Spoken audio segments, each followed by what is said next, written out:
to get the buttons on and off, there's a tab right there. You press the tab and it'll swing up and off. The front panel button pivots on those and hooks with that.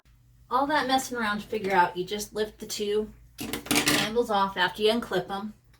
You take just these two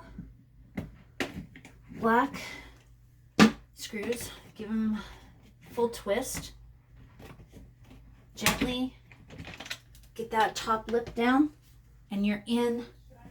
Shut-off valves to the side. The water shut-off valve, it's that triangular white knob right there, regular braided hose across the top, and the flush tower is on this side. Okay, that blue piece right there is the float. Those are the flush levers. They need to hook underneath those loops, and there is a lip that catches on the top. These two black screws, just take, these seem to be just little blockers that you just put in and give a half turn. It gives a nice little finger